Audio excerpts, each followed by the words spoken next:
Nangka yang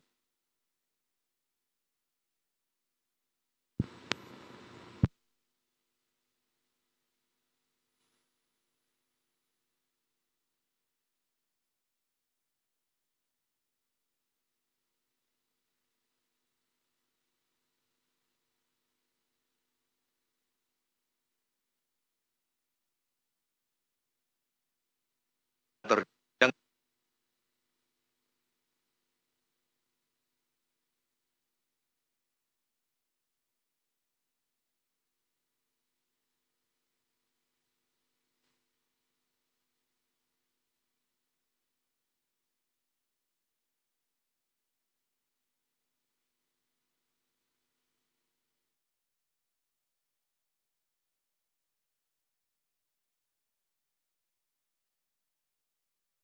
praktik ini menunjukkan terjadinya dugaan tindak pidana korupsi yang masih terjadi dengan berbagai modus yang beragam, sehingga perlu upaya mitigasi dan pencegahan korupsi ke depannya dengan lebih serius.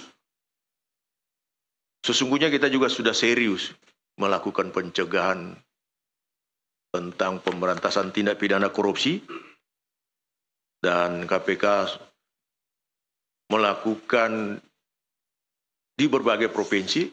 Bahkan saat ini pimpinan KPK, dalam hal ini Ketua KPK, sekarang ke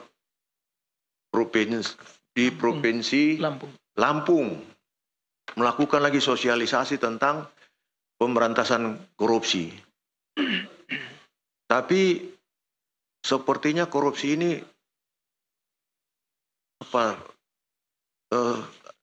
tetap saja ingin dilakukan gitu, seperti itu.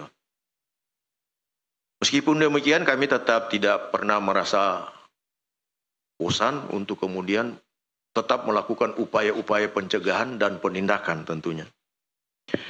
KPK melalui fungsi koordinasi dan supervisi terus mendorong perbaikan tata kelola pemerintahan, baik di pusat, provinsi, kota, dan kabupaten, yang melibatkan pihak kementerian, pihak pemerintah daerah.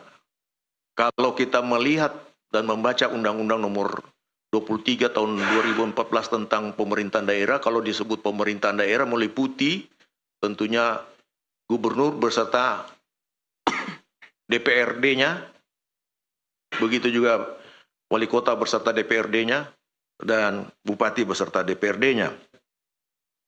Melalui upaya pencegahan korupsi yang berfokus pada 3 aspek penting, yaitu perencanaan, penganggaran, serta pengadaan barang dan jasa. Adapun perkembangan perbaikan tersebut terpotret dalam 2 instrumen, yaitu survei penilaian integritas atau SPI, monitoring, controlling, surveillance for prevention, untuk memotret integritas di berbagai provinsi, termasuk tentunya di Riau. Di mana di Riau masih dalam keadaan kategori rentan. Ya, rentan. Hal itu diketahui dari skor SPI yang dilakukan oleh KPK dalam 2 tahun terakhir, yaitu tahun 2023 dan 2024. Skor SPI tahun 2023 Provinsi Riau menunjukkan nilai 68,80 dengan nilai komponen PBJ, pengadaan barang dan jasa, pada dimensi internal sebesar 84,92. Sementara skor SPI 2024 Provinsi Riau turun menjadi 62,83 poin. Dengan catatan komponen PBJ mengalami penurunan angka 63,69 poin. Potret lain ditunjukkan dari hasil MCSP Provinsi Riau, meskipun secara umum nilainya mengalami kenaikan, yaitu dari 80 tahun 2023 menjadi 81 tahun 2024, namun area pengadaan barang dan jasa PBJ mengalami penurunan signifikan, yakni di angka 75 poin pada tahun 2024 atau minus 25 poin dari tahun 2023 pada 100 poin. Oleh karena itu kegiatan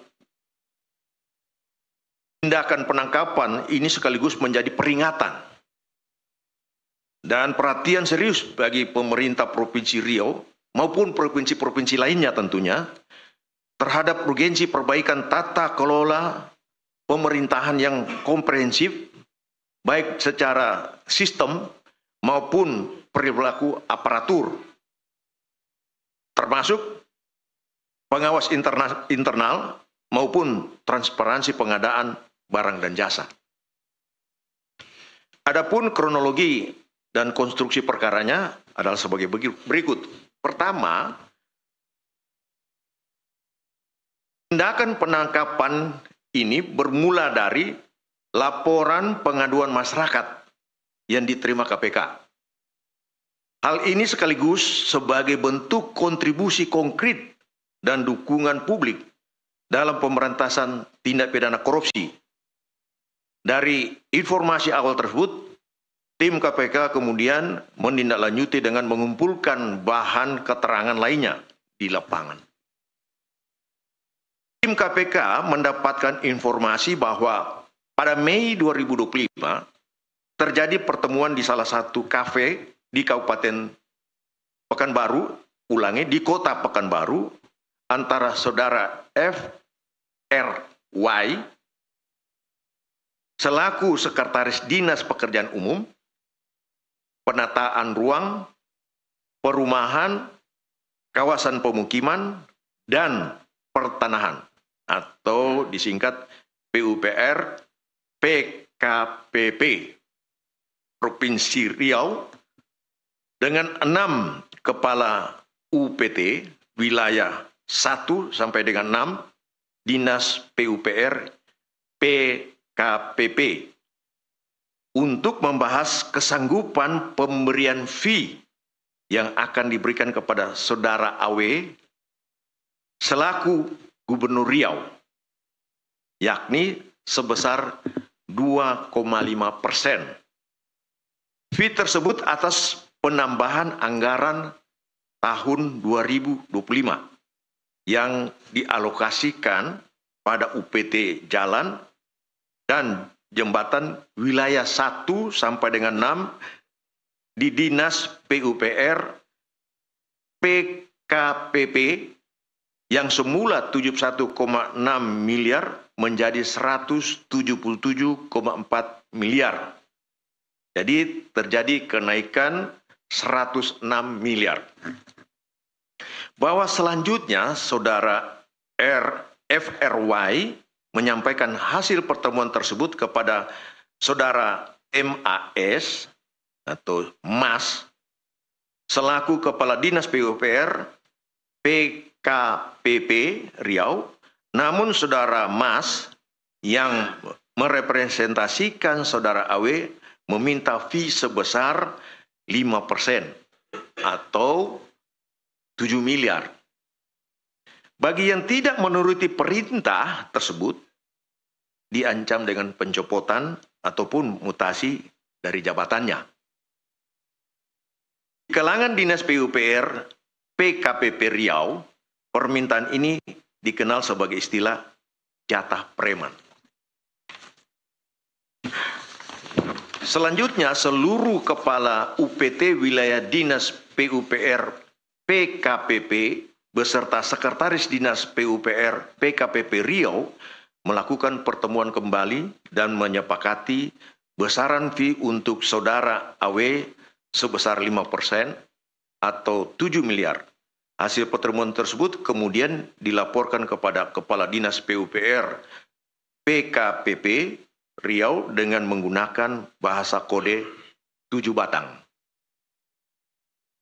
Dari kesepakatan tersebut setidaknya terjadi 3 kali setoran fee jatah dari AW dengan rincian sebagai berikut. Juni 2025 pada setoran pertama FRY sebagai pengumpul uang dari Kepala UPTD ulangi, UPT mengumpulkan total 1,6 miliar rupiah. Dari uang tersebut atas perintah MAS sebagai representasi dari AW bahwa FRY mengalirkan dana sejumlah 1 miliar kepada AW melalui peran DAN selaku tenaga ahli